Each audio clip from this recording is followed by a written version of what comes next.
What's going on, guys? Mike here, and welcome back to another video. Today's topic is the portfolio update. Now, I cannot believe, again, it's already been another month, but I do feel that this video does have some important information, especially for those new subscribers to the channel. Now, we're going to do a few little bit of housekeeping items before we get into the portfolio reveal, and that is announcing a few things. So one thing being, I did finally register with Blossom. So for those of you who don't know that, definitely head over there. I'll leave a link in the description below for Blossom. You can follow me on there as well. I am quite blown away. I kind of signed up to it, not really kind of expecting much. But I'm actually blown away with the community that is on that app. You know, you can make a simple post on, whether you're discussing XEQT or VFE or whichever the case is, and you get lots of traffic, lots of communication, people sharing their ideas. So if you're an investor and you're looking to kind of get more out of a community, I definitely recommend, even if you have no intentions of sharing your portfolio on that app, I think it's it's kind of like Facebook, but for investors. So I definitely, I've kind of seen the light on it. Like I said, I've been kind of avoiding it, but a few subscribers here on this channel kept asking me to sign up on it, so I did it. So far, I'm very impressed. The next thing I want to quickly highlight on is that if you're familiar with my community posts, I did transfer or complete the transfer from RBC to WealthSimple. So we have another $5,000 in the RSP account. And for those of you that are new to the channel, every time I have a group work plan that I contribute to bi-weekly, and every time that account hits $5,000, I transfer that from RBC to WealthSimple. And I did make a specific guide, like a step-by-step guide on how to do that transfer. So if you're with RBC, that video will definitely show you step-by-step on how to transfer those funds. If you're with like TD or Scotia or something else, I believe that it's very similar, so I can't necessarily show you guys because I don't necessarily have an account to do it with. But from other content creators, you can see that the step is very similar. So if you are with a different broker, I don't think it's that big of a deal. It's very similar. All right, so without further ado, let's get right into it. So starting off with, like every other portfolio update, is we're starting on the dashboard of Passiv. And if you guys haven't already signed up for Passiv, definitely check the link below and sign up. This is a great way to get all of your investments from all different brokers, such as Questrade and WealthSimple, and combine them all so you can get kind of a holistic view. So you can see right away that the total holdings have increased from the last month's portfolio update from 66,000 to 73,000. Now, I wish it was all gains from the portfolio, but you got to remember I do have an extra $5,000 that I transferred. But if you do the math, that does mean that I actually grew by $2,000 in the last month's gains. So I'm very happy with that, especially because, from the previous month, we were looking at like $3,000 and now we're at $2,000. Now, again, it's not all gains because I do have bi-weekly contributions. So once we get to the actual portfolio performances, we'll actually see where I'm year to date on the actual growth of the portfolio. So we'll definitely get there. But again, for those of you that are new to the channel, we're going to start here. We're going to look over the construction of my portfolio and then get into the individual performances and then combining it all together. And then at the very end, I do kind of just compare against the mutual fund that I used to be in, as it's my own personal benchmark. And I think it's great for investors such as your guys to just see how, doing self-directed versus the old style mutual funds can be beneficial if you do it properly. So let's just kind of get right into it. So starting off with just kind of like the construction of the portfolios, I'm going to start with my LIRA account. So the total value now is at $24,000. I have $89 of Canadian cash. And again, I talk about this quite often, that I kind of have what I refer to as a core and explore portfolio. So my core ETF that I have between all my accounts is XEQT. And then after that, I have the explore portion of my portfolio.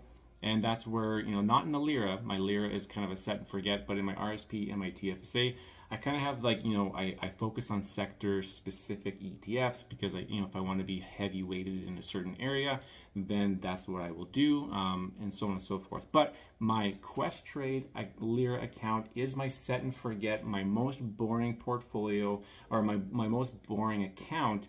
and that is just XEQT and 10% bonds. So if you look at my actual targets here, I'm looking to have 90% XEQT and 10% of bonds. Now I'm very close to that. What does it say? I'm 99% accurate on those targets. And we're gonna see here at the end of this video which portfolio or which account does perform the best.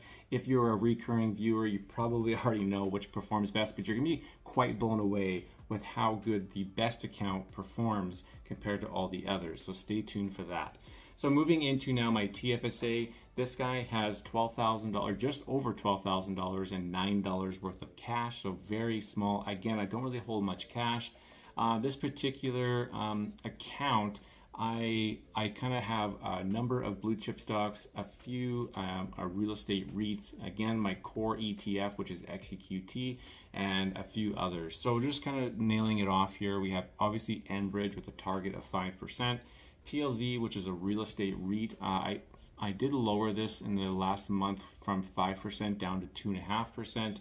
SRU, which is Smart Centers, down to 2.5% target as well.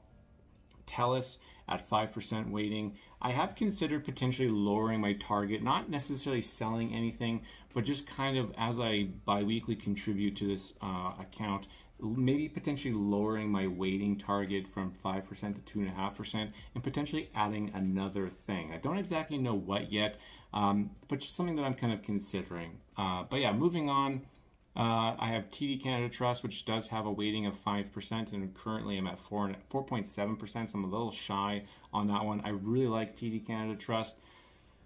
It hasn't performed well for me though. I started buying in at that like $102 range, and now it's in the low 80s.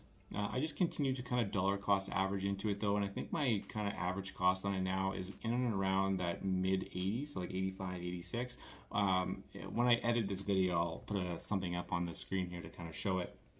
My newest addition, which is tech.to, I am getting pretty close to my 5% target weighting, so I would expect over the next course of a few weeks that I will achieve that 5%. And for those of you who are new to this channel, watching this is your first portfolio update, I do have a video specifically on the tech ETF as to why I added it into my portfolio, so definitely check that out if you haven't already watched it. And then of course, like always, XEQT being my core ETF with a target weighting of 75% and currently at 73.4 in the portfolio.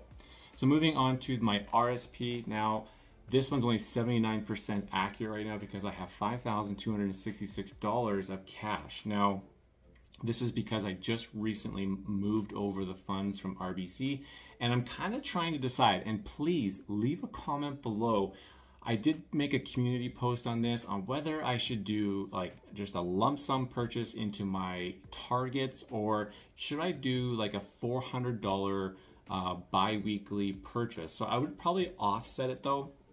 So I have obviously, I do a bi-weekly contribution with my TFSA, which is linked to where when I get paid. So if I was to do it this way, I would do the opposite bi-weekly. So that way I would actually be purchasing every single Friday, whether it's in an RSP or a TFSA. So let me know your thoughts.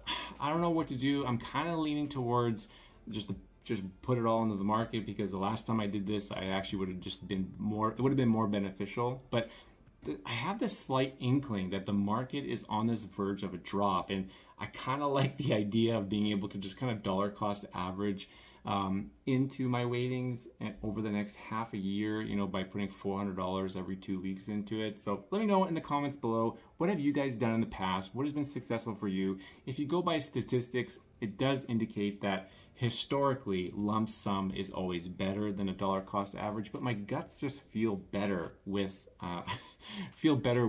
dollar cost averaging. So I'm thinking maybe I'm going to lean that way this time, but we'll definitely see. But if you kind of look into my RSP here, I still have $2,000 within PSA, which is the high interest savings ETF. I never did sell it off. I did sell half of it off, but I had intentions last month to sell the other half of it off. Now, one thing I have noticed as I've been raising my exposure to tech, that yes, my portfolio has definitely become a little bit more volatile, which I did expect, but it is something to kind of like think it's going to happen and then it actually happened, right? So part of me kind of wants to deploy my $5,000 of cash but leave the $2,000 into PSA. Now I do have a target though of 0. Like I have no, I actually don't necessarily want this in my portfolio because I'm looking to have more equity exposure, but I kind of like how it kind of levels out the portfolio as well. It's not as volatile if I had it all in equity. So I'm kind of weighing those pros and cons, but yes, so I have the $5,000 and I have the $2,000 in PSA that could potentially be sold and put into my other ETFs and individual holdings in this account. Just kind of waiting and kind of seeing what I want to do. I haven't made a decision yet. Leave a comment below if you have any suggestions. But just like everything else, I have another real estate REIT here, which is RioCan, which has a target weighting of 3%. I also have tech.to in this portfolio being a target rate of 5% and currently only at 2.3%. So if I start deploying that $5,000, a lot of it will be going into tech.to to bring it closer to that 5%.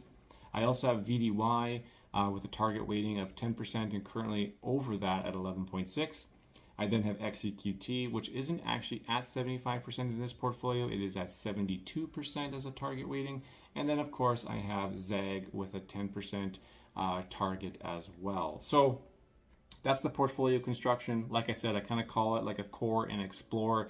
I have primary my assets in XEQT, and the rest of it I kind of put into, blue chip stocks, real estate REITs, or sector specific ETFs, and kind of just play it out and see to kind of boost that performance or feel like I'm making a contribution to my portfolio, even though it probably hinders my growth. And you're going to see that here in the performance evaluations of each account. So starting off with on the TFSA year to date, so this is again ending at March 31st. So because this is the portfolio update for March. So year to date as of March 31st, the TFSA came in at 7.15% year to date.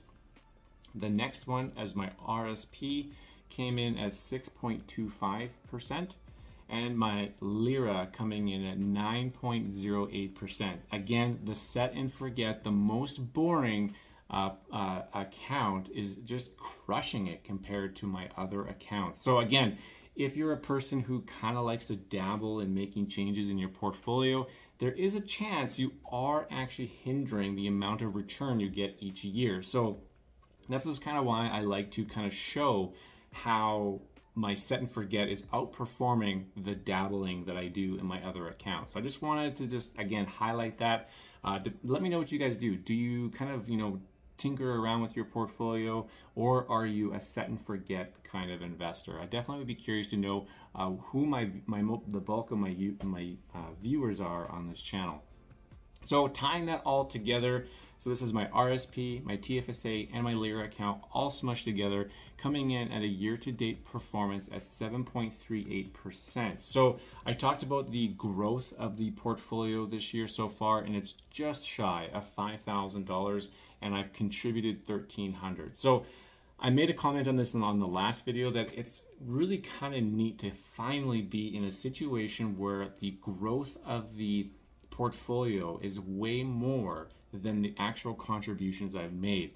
So like I said, I just feel like that's kind of a pat in the back in my last video. I just kind of wanted to reiterate it again. So, people that are starting out as new investors, it may not feel like you're making much on it right now. And maybe you're up like 50 bucks and you've contributed, $1,000 or something. But in the long term, it definitely makes a difference. So stay strong and just keep going.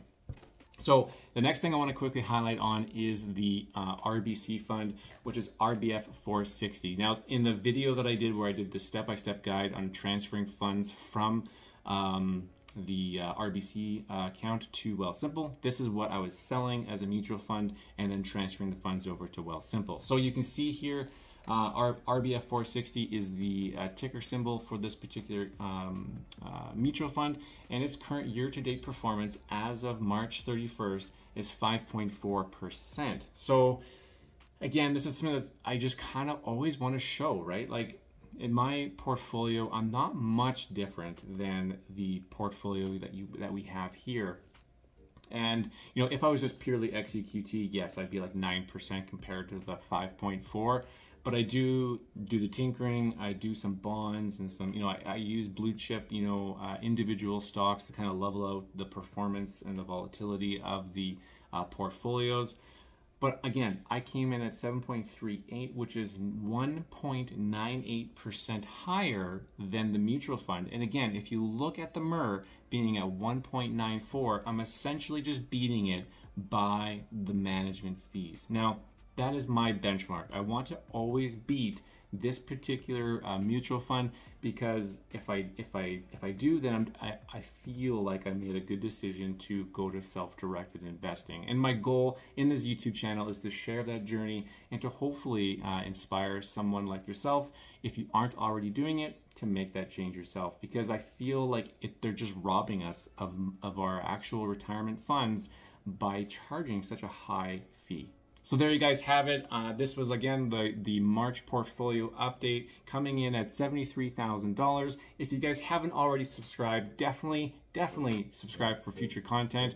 And if you want more content from this channel, definitely check out this video here, and we'll see you guys next time.